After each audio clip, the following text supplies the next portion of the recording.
Untuk membahas program kerja 1 tahun Prabowo Gibran dalam bidang ketenaga kerjaan, termasuk janji menciptakan 19 juta lapangan kerja, telah hadir di studio tamu istimewa kami, Menteri Tenaga Kerja Republik Indonesia, Prof. Yasirli. Selamat sore, Prof.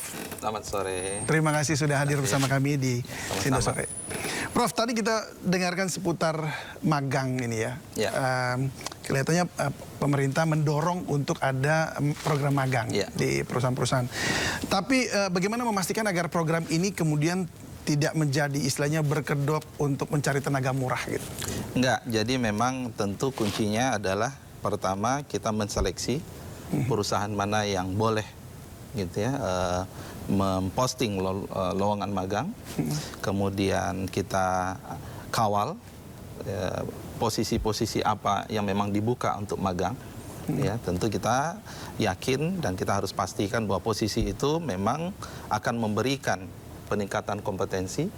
Dan yang ketiga, saat pelaksanaannya kita harus kawal. Jadi perusahaan kita minta menyiapkan mentor, dan mentor ini dalam koordinasi kita, dan mentor ini harus memberikan perencanaan kompetensi apa yang ingin diberikan kepada peserta magang, dan kita minta mereka untuk mengevaluasi tiap bulan. Baik, berarti ada 3. Yang pertama, perusahaan-perusahaan ini tertentu. Itu syaratnya apa aja perusahaan-perusahaan? Ya, perusahaannya yang ada di Indonesia, yang kemudian tentu perusahaannya harus terdaftar, memiliki NIB, ya, itu kita lihat yang pertama. Ya. Ya, dan tentu juga perusahaannya memposting lowongannya yang kedua tadi. Baik, dan yang kedua tadi adalah bahwa posisinya ini artinya apakah sesuai dengan jurusan yang sebelumnya diambil si anak untuk kompetensinya begitu atau bagaimana? Itu iya, itu di ujung nanti kami yang menseleksi. Jadi fase pertama perusahaannya posting dulu. Jadi kita pastikan ya ini posisinya benar sesuatu yang nanti diharapkan sesuai nggak dengan, kita kan mengejar sekarang sarjana dan diploma. Oh, ini mah bukan, ini pekerjaan apa yang kemudian tidak cocok buat mereka, kita tidak loloskan. Dan yang ketiga pas fase pelaksanaannya. Pada pelaksanaan. Kalau bicara soal gaji ya di situ ya, apakah gaji ini kemudian ditentukan, tadi kan dibilang UMP ya, UMP. Apakah ini nanti kemudian wajib begitu UMP yang diberikan atau perusahaan masih bisa nawar? Enggak, jadi bukan UMP sebenarnya. Jadi sebenarnya besarannya itu adalah UMK. Ya, lebih besar dari UMP sebenarnya. Jadi upah minimum kota kabupaten. Nah, nanti mekanismenya adalah kita sudah punya platform yang akan menjadi diary, ya, catatan harian, aktivitas harian dari pekerja magang. Kita minta mereka menuliskan tiap hari. Kemudian dari situ kita tahu tiap hari. Oh, ini ada PR-nya ya, dia harus tulis aktivitas dalam ya. 1 bulan berapa hari dia bekerja, bukan berapa hari dia masuk melakukan aktivitas, dan kemudian nanti pemerintah yang akan membayarkan langsung kepada peserta magang. Oh, itu pemerintah ya, bukan dari si perusahaan? Bukan dari perusahaan. Oh, itu artinya masuk dari dana mana itu berarti? Dari dana pemerintah. Dari dana pemerintah, artinya di dalam APBN nanti dalam APBN. Dan kita sudah anggarkan itu untuk tahun ini dan untuk tahun depan, untuk batch yang pertama dan batch yang kedua juga. Oh ya, wow, senilai berapa itu, Prof? Ya tinggal dihitung aja ya. Oh, maksudnya dihitung nanti sesuai jumlahnya. Jadi kita punya target batch 1 kita sudah buka itu 20.000. Iya. Ya, batch kedua bulan depan segera kita buka. Untuk tahun ini 80.000. Jadi bisa dihitung. Kalau semua kuota terpenuhi 100.000, mereka kemudian dapat uang saku, gitu. Bukan gaji ya, uang saku selama 6 bulan sesuai dengan upah minimum kota kabupaten, ya segitulah anggaran yang kita siapkan. Tapi kalau total keseluruhan sampai akhir tahun ini yang disiapkan pemerintah? Baru, jadi artinya kalau kita menghitung batch 1 berarti kan terhitung mulai 20 Oktober, November, Desember, segitulah 3 bulan. Ya, 2,5 bulan, 3 bulan. Baik, apakah akan ada aturan yang keluar dari Permen begitu? Kita sudah ada permennya, mengatur itu semua. Oh, sudah sudah. Permennya dulu nomor 1, baru kemudian kita bisa aktivitas. Permennya ini kemudian mengatur itu semua tadi ya? Iya. Detail-detail tadi? Yes. Oke, baik. Dan ini perlu wajib dieksekusi oleh seluruh BUMN? Bukan. Jadi yang terdaftar tadi? Bukan. Jadi mekanismenya tetap di Permen itu hanya mengatur terkait tentang tadi ya perusahaan mekanismenya apa, peserta apa, bagaimana nanti mekanisme pelaksanaan, pembayaran dan seterusnya. Sekarang fasenya yang B1 sudah selesai, Mas David. Ya, 20.000 itu sudah selesai B1. Sekarang kita sedang menyiapkan batch 2. Ya. Nah, kita akan segera launching, meminta perusahaan-perusahaan untuk memposting ya posisi-posisi apa yang mereka ingin buka untuk para peserta magang nantinya. Untuk yang batch 2. Sementara yang batch 1 itu sudah execute ya? Sudah jalan? Sudah jalan. Ya, gelombang 2 batch 1 tadi pagi kita sudah kick off. Wow, cepat ini pemerintah, luar biasa. Kita harus crash program ini. Harusnya, oke, baik. Jadi 19 juta lapangan kerja yang dijanjikan pada saat itu oleh Pak Prabowo. Apakah ini termasuk pada 19 juta itu atau bagaimana? Iya, 19 juta itu kan kita pahami itu adalah selama 5 tahun ya. Selama 5 tahun dan kemudian kalau kita bagi per tahun ya mungkin berapa? 4 juta kurang sekian ya. Tapi magang bukan dalam konteks bekerja dan kami akan kawal itu gitu ya. Jadi magang ini adalah memberikan kesempatan kepada lulusan ya agar mereka itu siap bekerja. Jadi konteksnya adalah mengenalkan dunia kerja seperti apa, membekali mereka dengan kompetensi, ya, karena itu yang harus kita kawal dan mengenalkan mereka terkait tentang exposure kerja seperti apa. Karena kita ada isu juga yang selama ini sering disebut terkait dengan link and match. Ya, apakah benar lulusan dari sarjana diploma itu kemudian mereka sudah siap bekerja apa belum. Dengan magang ini kita pastikan dan kita harapkan bisa dimanfaatkan seoptimal mungkin buat para peserta magang sehingga menunjukkan bahwa memang mereka itu ya selama 6 bulan ini meningkat kompetensinya, selama 6 bulan ini mereka menunjukkan kepada perusahaan tempat mereka magang bahwa saya ini akan memberikan value loh buat perusahaan. Jadi nanti outputnya seperti apa? Sebuah sertifikat dari pemerintah begitu atau bagaimana? Iya, jadi akan ada sertifikat buat peserta magang. Ya, ujungnya tentu juga kita berharap perusahaan memiliki kandidat ketika mereka nanti akan melakukan rekrutmen. Inilah kandidat yang mereka sudah kenal selama 6 bulan, kinerja, sepak terjangnya seperti apa. Oke, baik. Itu berarti mempersiapkan untuk masuk. Sekarang penciptaan lapangan kerja, 19 juta lapangan pekerjaan itu. Yang sudah terwujud sekarang berapa dan bagaimana rencana untuk sampai 19 juta sampai 5 tahun ke depan? Ya, saya sering menyampaikan bahwa ada 4 inisiatif yang dilakukan oleh pemerintah, Mas David. Ya. Yang pertama adalah bagaimana pemerintah mendorong dunia usaha untuk kemudian tumbuh. Ya, karena lowongan pekerjaan itu sebenarnya adalah banyaknya dari swasta, ya, kemudahan investasi dan seterusnya.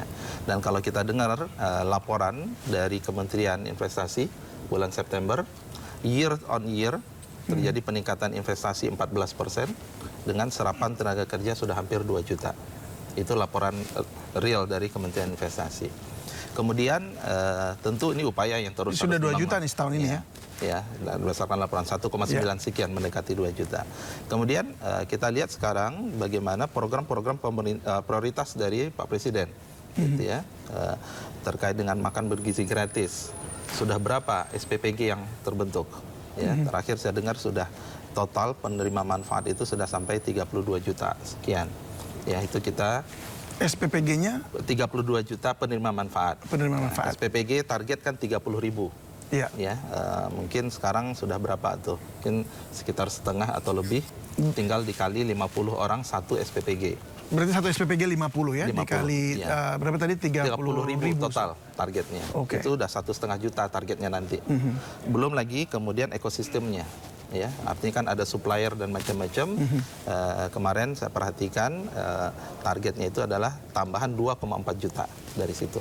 Nah, kemudian ada koperasi, 80.000 koperasi. Koperasi Merah Putih. Koperasi Merah Putih. Yang sampai akhir tahun ini 60.000 ya kalau ini masih progres. Masih progres. Ya, kemudian ada pengelola koperasinya.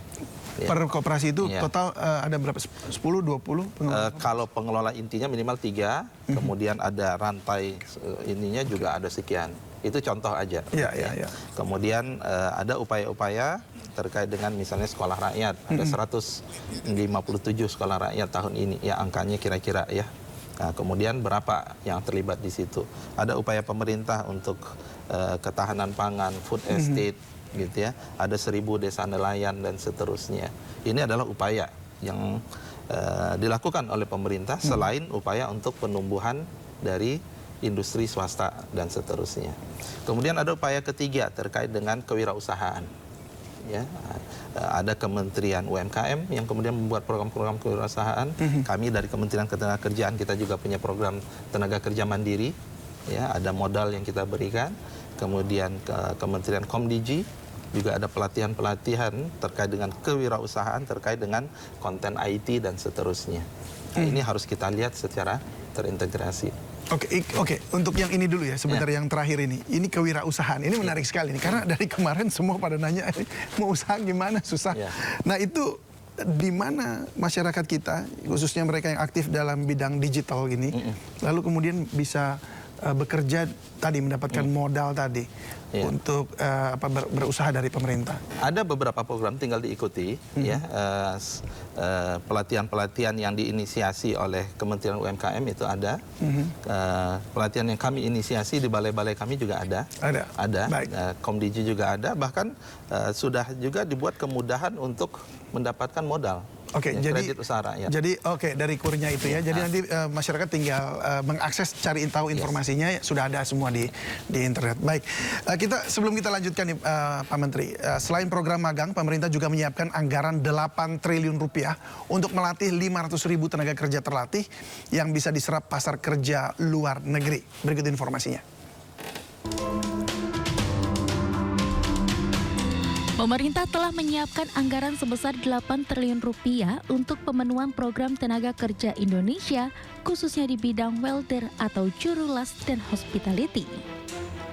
Menko Bidang Perekonomian Erlangga Hartarto menyebut Kementerian Perlindungan Pekerja Migran Indonesia diminta untuk mengkoordinasikan program pelatihan untuk 500.000 tenaga kerja dengan anggaran sebesar 8 triliun rupiah.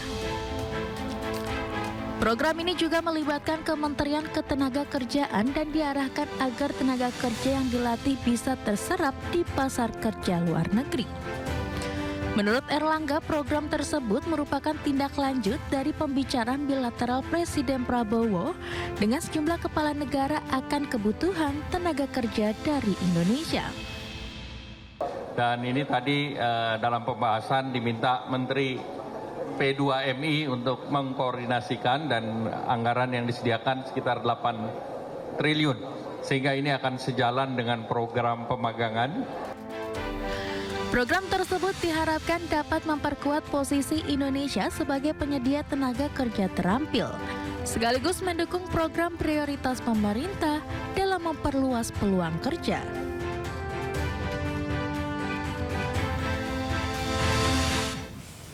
Ya, kita bincang-bincang lagi dengan Pak Menteri. Pak Menteri, itu tadi barusan lapangan kerja di luar negeri siap menerima. Tapi ada pelatihannya. Nah, bagaimana pemerintah kemudian menyiapkan balai pelatihan kerja ini dan seperti apa cara kerjanya? Iya, jadi sebenarnya pelatihan-pelatihan itu sudah banyak kita lakukan. Nah, sekarang memang ada keinginan Pak Presiden untuk membuat lebih masif, gitu ya. Dan kalau kita lihat peluang kerja di luar negeri itu memang terbuka besar. Ya, jadi ada beberapa negara yang selama ini kita sudah kerjasama mengirim tenaga kerja, apakah itu temporary ataupun juga yang kemudian kontrak sebagai tenaga kerja migran, negara Jepang, kemudian ada Korea, dan ini memang suatu hal yang harus kita optimalkan. Ya.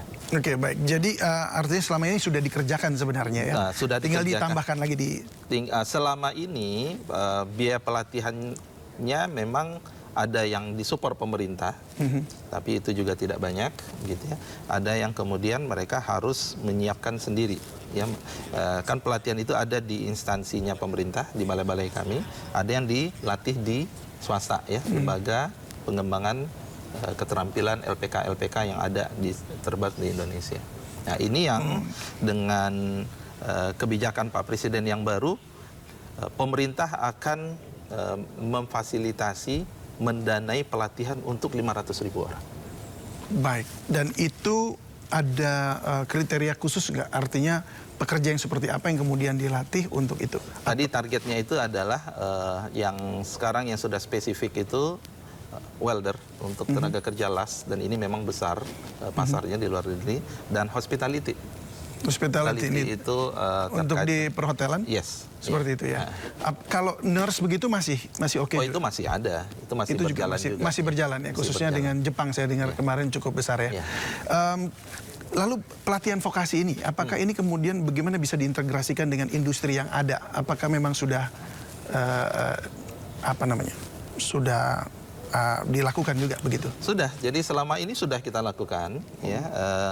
Kita bekerja sama dengan kawasan-kawasan ekonomi, kami butuh sekian ya, dan balai-balai kita juga sudah memiliki network ya. Tapi tadi angkanya itu belum semasif kalau kita sekarang Pak Presiden mengarahkan 500.000 orang dengan didanai oleh pemerintah. Nah, ini akan menjadi sesuatu yang sangat signifikan ya, bagaimana pemerintah ya ingin juga menyiapkan tenaga kerja terampil untuk ke luar negeri. Baik, berarti ternyata memang ini pemerintah sudah mengerjakan lebih dulu, bahkan tinggal istilahnya dikencengin lagi, digas lagi gitu ya, dibesarkan begitu. Bagaimana dengan mereka yang kemudian freelancer, kemudian Gojek rider gitu, ojek rider? Apakah akan ada peningkatan status juga buat mereka, atau ada bantuan lainnya dalam artian pelatihan untuk bisa kemudian mengembangkan itu menjadi sebuah bisnis lah? Ya.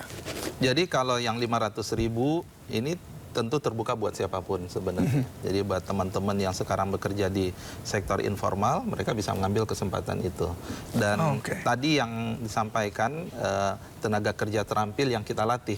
Nah, pelatihan ini untuk hospitality itu mungkin sekitar 1,5 sampai 2 bulan.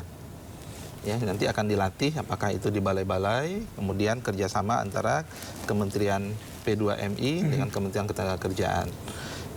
Pelatihan bahasa sendiri juga bisa 2 sampai 3 bulan. Ya, ini yang akan difasilitasi oleh pemerintah. Kalau pelatihan welder pengelasan itu bisa lebih lama, bisa 3 bulan, gitu ya. Tapi itu ada, atau memang harus ini orang yang memang dulunya sudah punya kemampuan?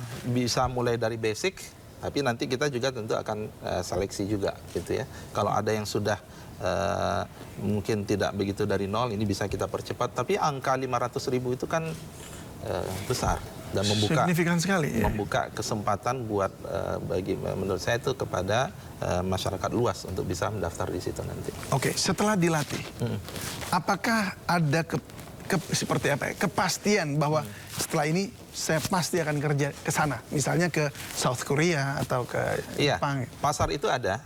Ya, berarti ini nanti memang tantangan dari Kementerian P2MI dan support oleh kementerian yang lain untuk memastikan bahwa kuota itu ya memang akan di-secure, mungkin bahasanya begitu, sementara kita sedang siapkan pelatihan sekarang.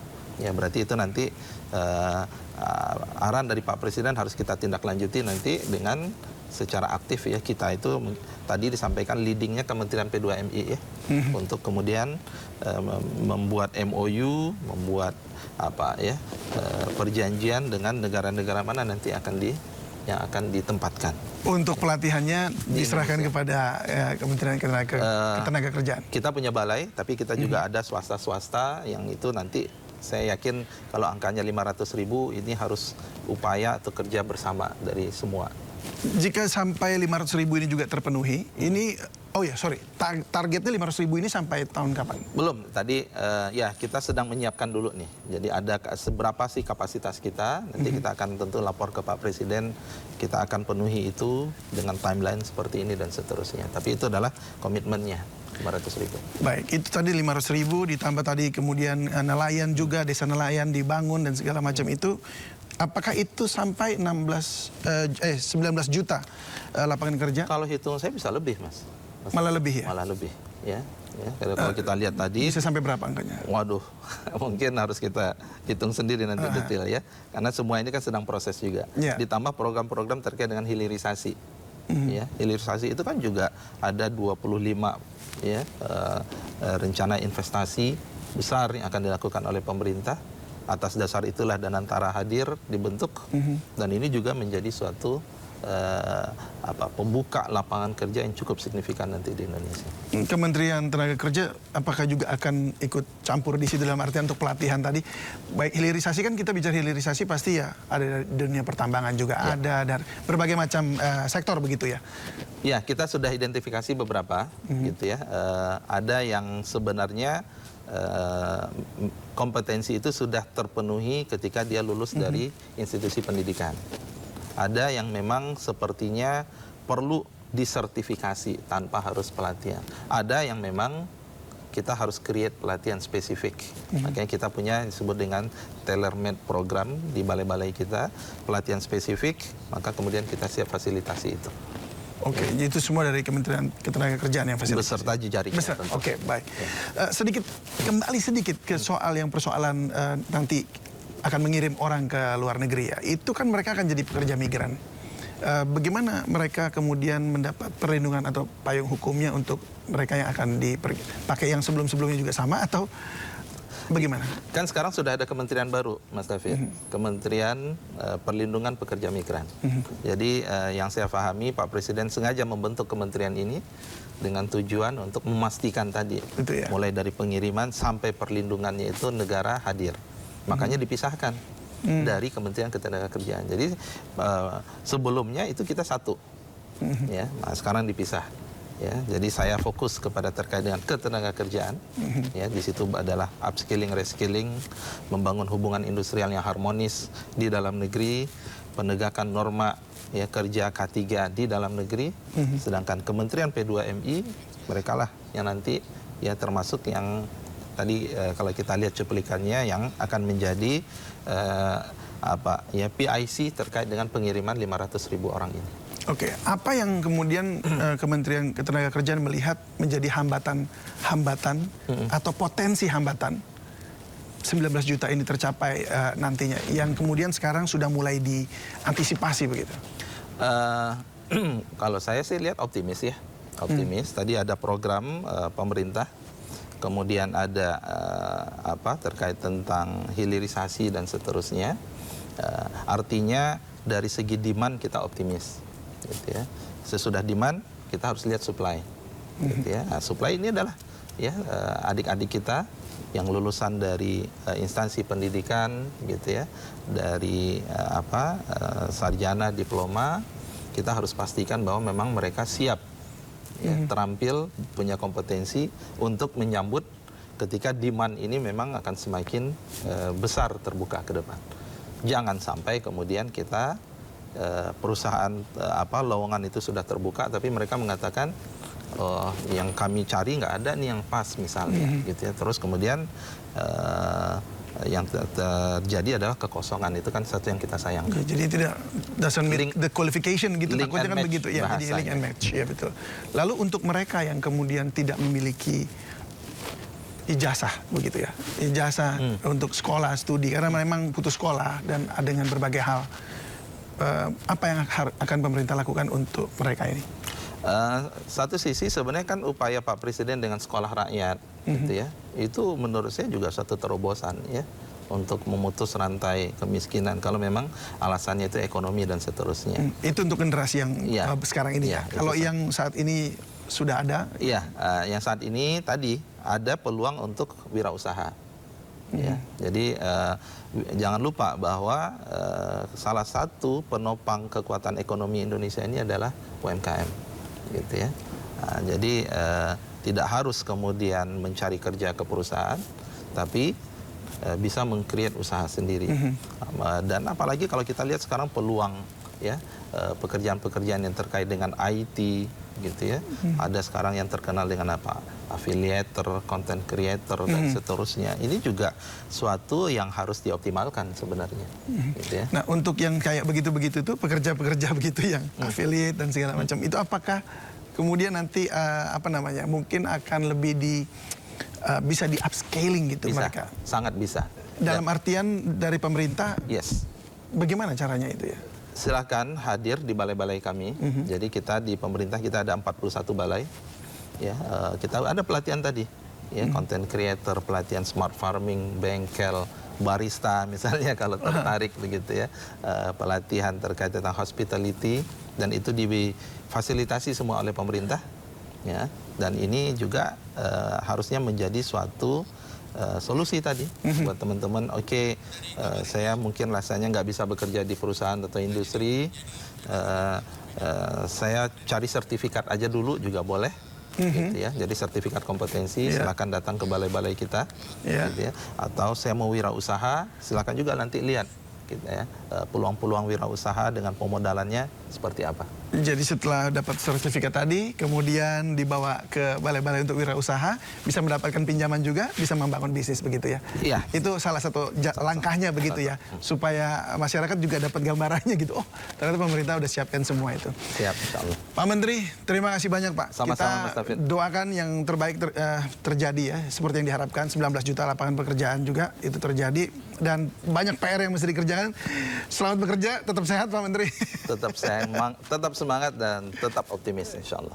Tetap optimis ya kan. Baik, terima kasih sekali lagi Pak Ya, Menteri. sama-sama. Salam sehat selalu. Baik, dan pemirsa, Sindo Sore masih akan kembali usai jeda berikut ini. Tetaplah bersama kami.